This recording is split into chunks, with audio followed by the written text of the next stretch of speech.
Today, we're dissecting the controversial suspension of Senator Natasha Akpoti-Uduaghan, which has sparked outrage across the country. Is this an unconstitutional abuse of power? What does the law actually say? To break this down, we're joined by Mr. Adeyanju, a seasoned lawyer and human rights advocate. Mr. Adeyanju, thank you for joining us. Thank you so much for having me. It's always a pleasure to be on Sahara TV. Always a pleasure. Great. Let's take a deep dive into this. Legal experts have called the suspension unconstitutional. From a constitutional perspective, does the Nigerian Senate have the legal authority to suspend a senator for 6 months, especially under the circumstances of alleged procedural violations and a concurrent sexual harassment claim, sir? Well, simply put, simplicity, the Senate does not have the right or the power to suspend a lawmaker who is representing her people from legislative duties at the National Assembly. And this position has been backed by the locus classical case in Speaker of Bauchi State House of Assembly and Honorable Rifkatu Samson Dana. It's a 2017 case wherein the applicant in that matter had approached the court after suspension by the Bauchi State House of Assembly to say, oh, my people have been denied representation. And the court, in its well-considered ruling and judgment, declared that, yes, the Bauchi State House of Assembly does not have the right to suspend the lawmaker, from legislative duty, that doing so would deprive the people of the constituents of the honorable member representation. The Senator Natasha Akpoti-Uduaghan is a representative of the people of Kogi Central at the National Assembly. So denying her an opportunity for representation is equal to taking away the constitutional powers that have been donated by the Constitution, that every senatorial district will have a representative in the national in the upper chamber, just like the way every House of Rep district, representative district, have members in the House of Reps, and also in the House of Assembly of the state. So by taking away that power, which the Senate does not have, even by the Senate's own rules, the Senate's own rule says that you can only suspend for 10 days, 10 clear days, 14 legislative days. Yeah. That's what the Senate rule says. You understand? And that Senate rule has been declared to even be inconsistent with the Constitution, because it is the Constitution that gives power. It is the Constitution that gives power to the legislature, to the executive and the judiciary. And all legislative powers that have been donated by the Constitution is encapsulated in the Constitution. So any law or any rule so made that is inconsistent with the Constitution is null and void to the essence of its inconsistency. So the Senate rules cannot be more pronounced or more prominent than the Constitution of the Federal Republic of Nigeria, and as amended. And the Senate rules is not at large. You cannot just become more powerful all of a sudden, more than the Constitution of the Federal Republic of Nigeria, or more than the decision of courts. And the most painful aspect of this is that while the Senate Committee on Ethics, was presiding over the suspension debate of Natasha Akpoti, there was already a positive order of court. There was already a positive order of court barring them from taking further steps until the substantive motion of notice, which was before the court is determined. But the Akpabio Senate, the Akpabio stamp Senate, that have no regard for the people of Nigeria, that have no regard for the people of Kogi Central, that have no regard for even, decided cases on this same subject matter, went ahead in flagrant contravention and disregard for that Federal High Court judge ruling, ex parte ruling, barring the committee as a whole from taking any further step, went and endorsed the recommendation of the committee, which is a flagrant abuse of court process. It's a flagrant disregard of the rule of law, because the court, several in a plethora of cases, the most notable, which is Ojukwu and Lagos State government, has said that it is the government that needs to obey the rule of law more than even the citizens. That because they cannot govern without the rule of law. So when the Senate of the National Assembly, they're supposed to know the law, know the rules, obey court judgments and pronouncements, when they flagrantly disobey the law or they are not abreast of the law, because how can they suspend her for 6 months when their own rule says it's 14 legislative days? That is on one hand. On the other hand, why will they proceed to take disciplinary actions against her when there's a positive order of court to say you cannot take any action on this matter until the substantive matter has been decided by the court? So it simply means that the legislature have no regard for rule of law or the judiciary. And among all the 109 senators that were present during the debate on the floor, nobody could point out the fact that there are already decided cases. As the reference case I mentioned in my intro, the Bauchi State case and Honorable Dona in that matter in 2017, that, none of them could bring these cases, and a plethora of other cases, Ali Ndume and the Dino Melaye and the Senate. A plethora of cases, have been decided by the court, Omagege and the Senate. A plethora of cases that you can't even suspend more than 14 days because that's what your rule says. How then do you proceed? The most recent of the 2017 case, which is now even in line with judicial precedent, that's third decisis, by the Court of Appeal. The Court of Appeal ruling is more superior to the Ali Ndome and the Mwagege cases. Because the Court of Appeal now has made a blanket statement that you cannot even suspend. You cannot suspend a lawmaker.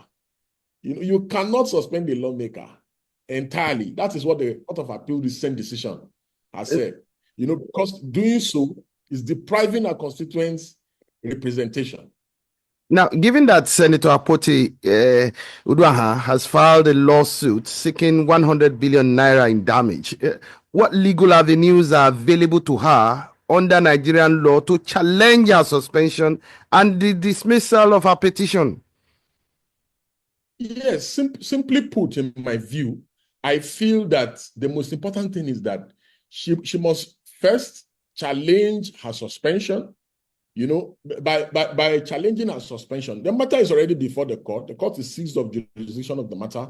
She must challenge her suspension now that the matter that she had taken to court has been overtaken by the flagrant disregard and this disobedience to the ruling of the Federal High Court. She must now put it in issue, and now join the proper parties in that matter, because steps have been taken. The steps that the Federal High Court said must not be taken has been taken against her. So she must now put the issue of her suspension in issue for determination before the court properly. She must now challenge the 6-month suspension vis-a-vis what the House rule says, that it can only be for 14 legislative days. Yeah. Additionally, she must bring about into issue again the 72 hours injunction that was given by the Federal High Court, because that must be an issue that, in clear disregard for the rule of this honorable court that was already seized of jurisdiction, the committee went ahead, deliberated on this matter. That's why the court issued a 72 hours injunction that they must not do so. That in flagrant disregard to the court, that the committee sat, unanimously decided that I should be suspended. Yes, that the committee sat and unanimously decided that I should be suspended, despite the fact that there had been a decision by the court that should not have been done in the instant case. So those two issues must now be issues for determination before the court. In doing so, the court will most likely, in my considered view, rule against the Senate and restore her back to her seat. Now, the Senate leader, Akpabio Bidele, has emphasized that Senator Akpoti's Uduaghan's suspension was due to persistent misconduct and disregard for Senate rules, not her sexual harassment allegations. How do Senate rules balance the need for discipline with the right to free expression? And do you believe that these rules were applied fairly in this case? You know, this can be synonymous with the Yoruba saying that a witch cried yesterday night and a child died this morning. Who does not know that it was the witch that cried yesterday night that killed the child? Even while the seat of Senator Natasha was being changed, she kept making reference to Order 10. And Order 10 is the last resort for every parliamentarian in the National Assembly. That when an injustice is being done against you, and any parliament raises point of order and cites Order 10 of the rules of the Senate, that every deliberation is suspended to give that senator fair hearing. That was not done in the case. In fact, when she was raising Order 10, Senator Akpabio, the presiding officer of the Senate, is forcefully removed her from the Senate. You understand? It simply means that there was no intention to give her fair hearing whatsoever. There was no intention whatsoever to give her fair hearing. Not only was she not given fair hearing, all the further steps that were taken after the denial of hearing from her, the Senate rule says before you change somebody's seat, that you must inform the senator. The idea is that it is after you have informed the senator. She was never informed. It is after you have informed the senator that the step can now be taken of changing. So they violated their own rules in Natasha's case. And after violating their rule, they expected her not to complain. And after she complained, and now raised sundry issues, and even wrote, and now formally brought the complaint before them. They said, no, you cannot do this.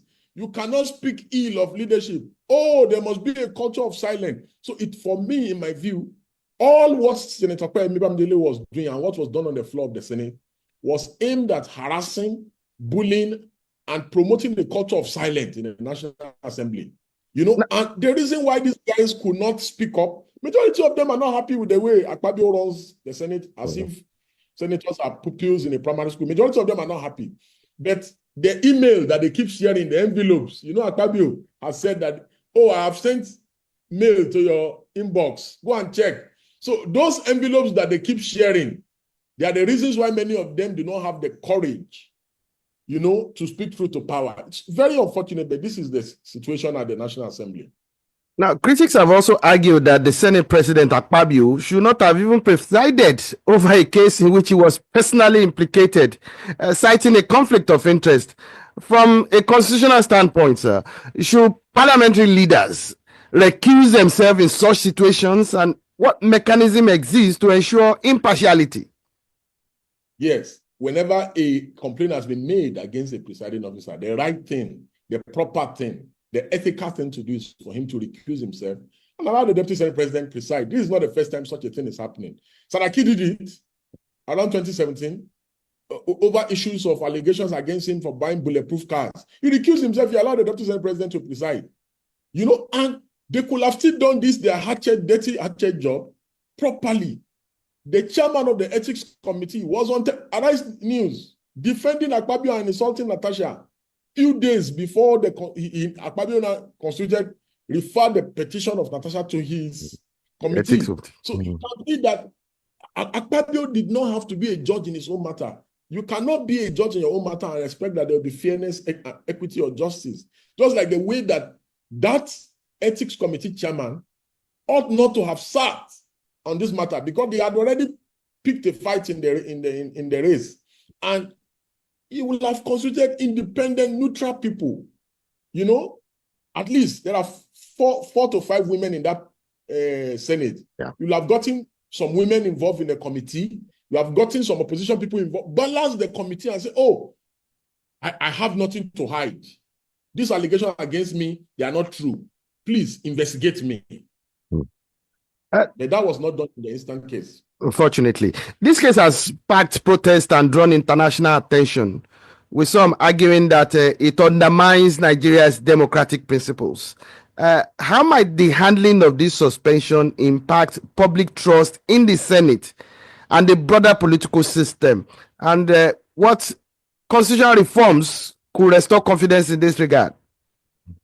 this case notwithstanding, the Nigerian public have zero confidence in their leaders.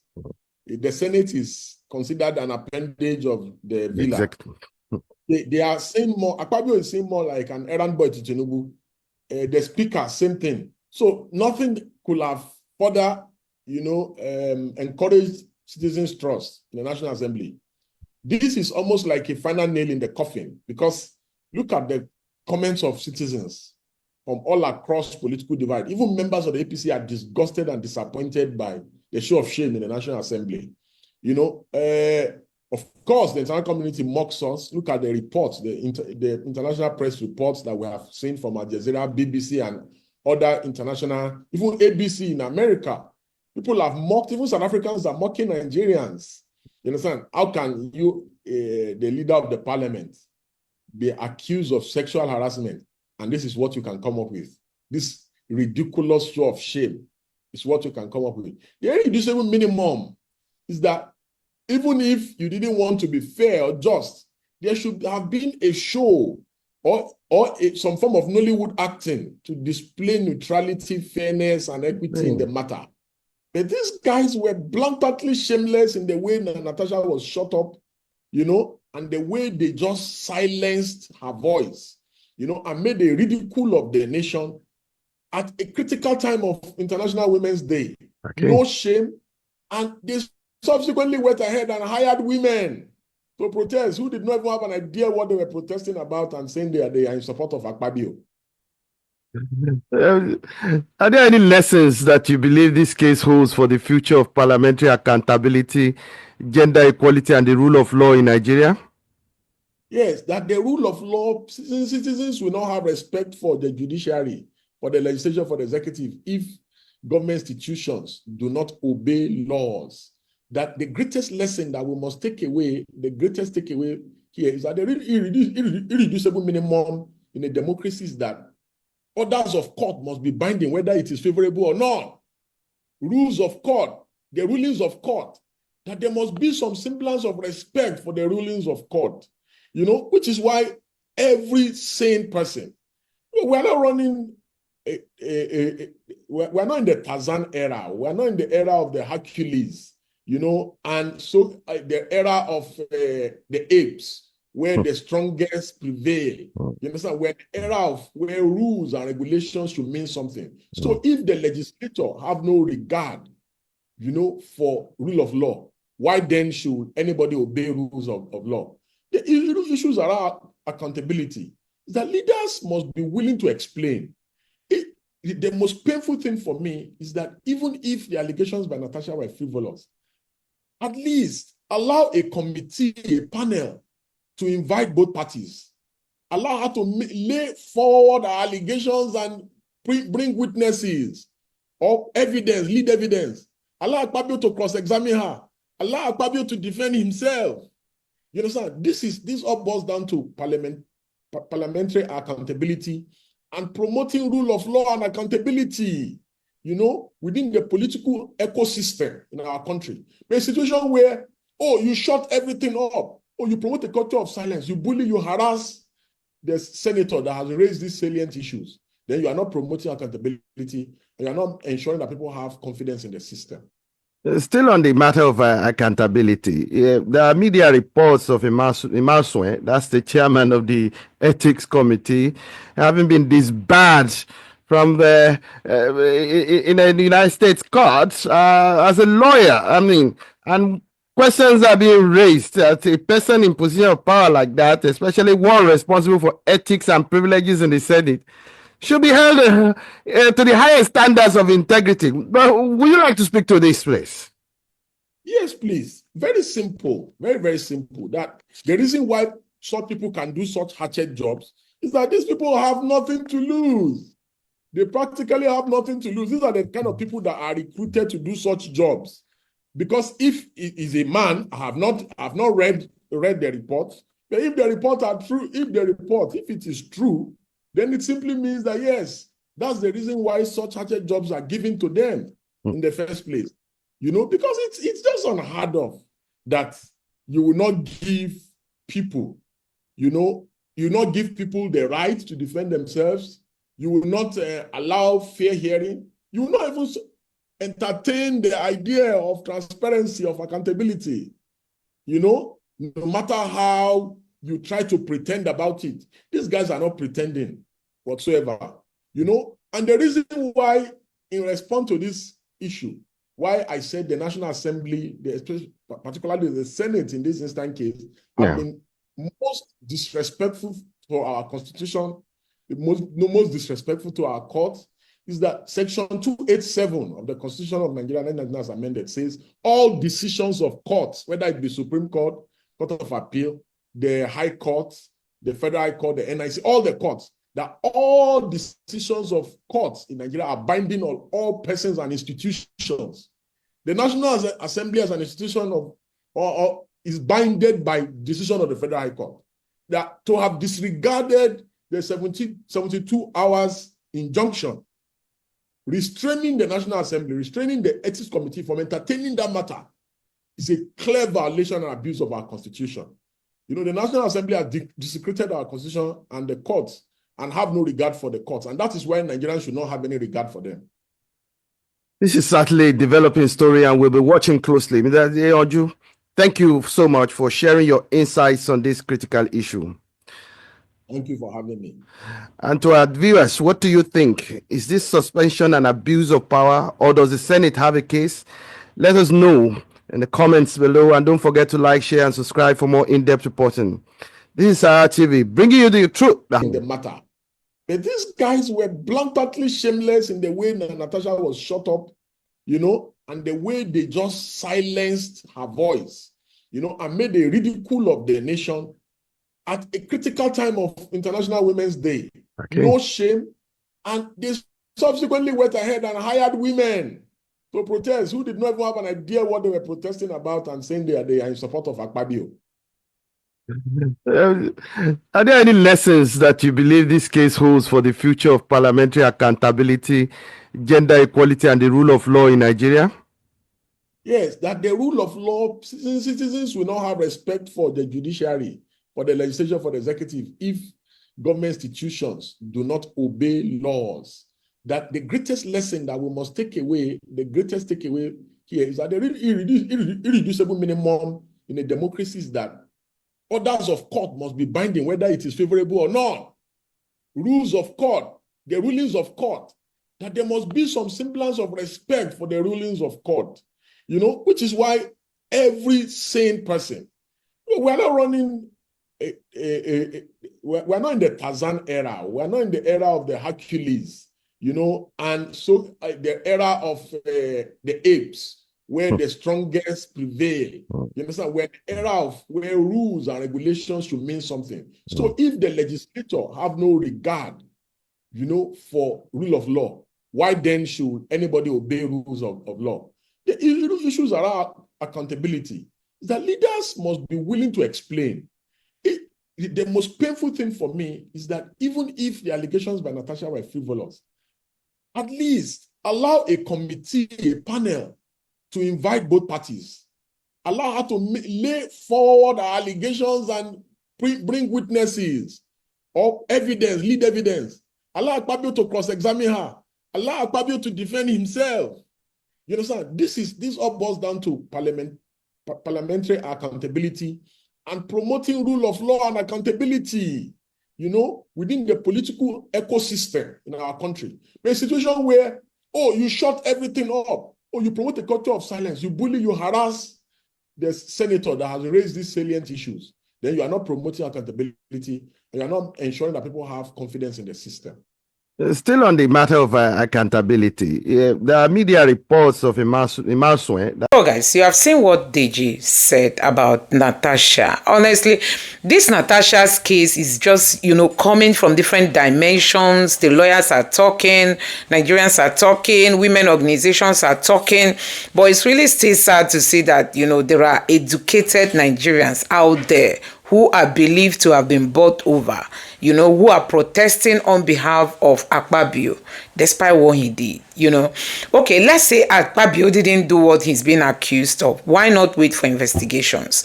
Let's say Akpabio has never tried to talk to Natasha in that direction, as in harassing her. Why not step down and allow proper investigation? I think he had this chance to become a hero, which he neglected. And Akpabio had the chance to had emerged a winner, a hero in this case. But he overlooked it because, Nigerian politicians are always power drunk. They think they are going to be in their position forever. They don't know power is transient. You are in a position, you are supposed, what will it take him to just step down honorably? Before you know it, they will restore him. People will even talk about him. People will even, people will start talking about against Natasha. But now Akpabio is holding his position tight and he has sent Natasha home. That is the worst part of it. And now you see people online who are protesting for Akpabio. You ask them what they are protesting, they say they don't know. They can't even read the banner or what is on the banner they are carrying. Some of them, I saw one that was being interviewed. The lady was asking her, why are you protesting? Do you know what she responded? She said she wants Akpabio to retain his seat. That Akpabio she doesn't even know that it was a case between Akpabio and a lady or a woman. She was thinking maybe the Supreme Court or any other court, it wants to sack Akpabio and she wants Akpabio to retain it. So you find out that many people don't even know they are just being paid to come and campaign. And you just wonder if this is how, politics in Nigeria has descended too low. I think we can do better in this country. APC has monetized everything. Everything has been monetized by these people. If there's any protest, they will go and buy protesters to come and counter that protest because they are in power. The money we don't have, the resources we don't have is in their control. So they can use it for whatever they want to use or whatever they want to do. It's really so sad, looking at the way politics is being conducted in Nigeria. And that is why when they get to office, they will start struggling to go look for investors, and investors will be nowhere to be found. Nobody wants to invest his or her money in a place of uncertainty. And that is what these politicians have failed to know. Tinubu used to travel that he's going to look for investors. He has stopped now because, after traveling how many times, no investor came in. Who is going to entrust his or her money into Tinubu's hand with all the allegations around him? Now the people will have to pay. Anyway, guys, let me know what you think about this in the comment section below. Please don't forget to subscribe to the channel, turn on the notification bell. Please give this video a like so that YouTube can recommend it to others, and drop your thoughts in the comment section below. Thank you.